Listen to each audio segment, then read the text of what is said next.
मौजूद हैं, बहुत ही जाने माने डिफेंस मामलों के एक्सपर्ट हैं।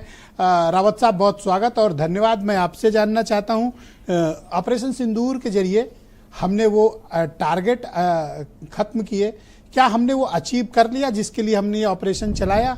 और इस पूरे ऑपरेशंस को आप किस तरह से देखते हो सर? क्या है कि किसी भी ऑपरेशन करने से पहले कुछ लक्ष्य रखे जाते हैं और तीन तरह के लक्ष्य होते हैं। एक तो होता है मिलिट्री लक्ष्य, एक होता है पॉलिटिकल लक्ष्य और एक होता है साइकोलॉजिकल लक्ष्य। अगर आप मिलिट्री लक्ष्य की बात कर रहे हैं तो हमने पहले दावा किया था और अभी भी दावा कर रहे हैं कि हमारी लड़ाई टेररिज्म के अगेंस्ट थी।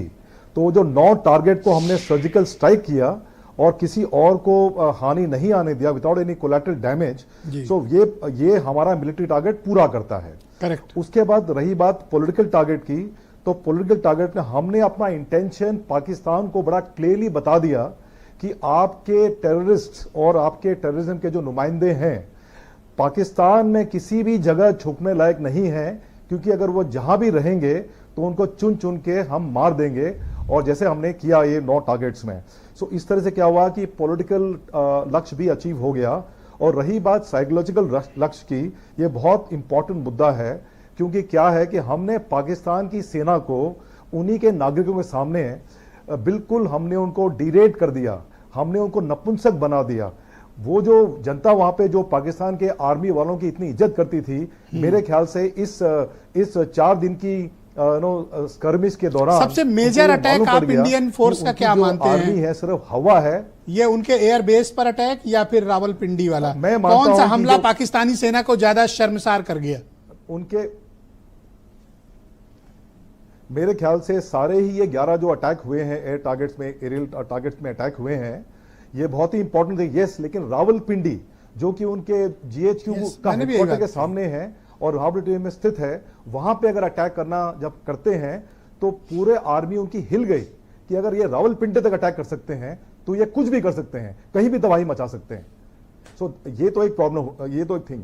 और दूसरी बात, जो सेना सर स्टेडियम में बम मार सकती है, मिसाइल मार सकती है, डोनाल्ड ट्रंप, उसको पाकिस्तान के जीएचक्यू में अटैक करने में कितना टाइम लगेगा? 3 किलोमीटर है, मैंने गूगल पे देखा, स्टेडियम से जीएचक्यू की दूरी 3 किलोमीटर। सो ये एक संदेश था उनको कि अगर हमने आपके रावलपिंडी के सामने अटैक किया है तो 3 किलोमीटर टारगेट करेक्शन देके कोई बड़ी बात नहीं, हम आपके टारगेट को भी डिस्ट्रॉय कर सकते हैं। और शायद ये एक इंपॉर्टेंट रीजन होगा जिसके कारण उनको लगा होगा कि अब बहुत हो गया, अभी हमें कुछ ना कुछ करना चाहिए, और वो सीधे अमेरिका के पास भागे कि भाई कुछ करो। नाउ डोनाल्ड ट्रंप जो कह रहे हैं कि हिंदुस्तान और पाकिस्तान का युद्ध 1000 साल का था, वो आज क्रेडिट ले रहे हैं, तो उनका तो मेरे ख्याल से यहाँ पे कोई लेने देने नहीं है। और ये पाकिस्तान, अच्छा, वो आदमी ऐसा कब क्या कर दे, मतलब चलो राष्ट्राध्यक्ष है किसी देश के, मैं पब्लिकली नहीं उनको क्रिटिसाइज कर सकता, बट मतलब उनका बिहेवियर या उनका अजीब सा रहता है कसम टाइम।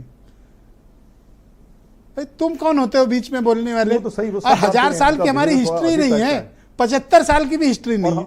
पता नहीं आदमी पढ़ते हैं या नहीं पढ़ते, इनको व्हाइट हाउस वाले बताते भी हैं इस आदमी को कि नहीं बताते हैं, आई डोंट नो। शुक्रिया सर। रावत साहब प्लीज, अंदरूनी मामला है तो उसका please continue with us sir. हमारे साथ मेजर जनरल अजय चतुर्वेदी साहब भी मौजूद हैं और तीसरी बार वो हमारे साथ डिबेट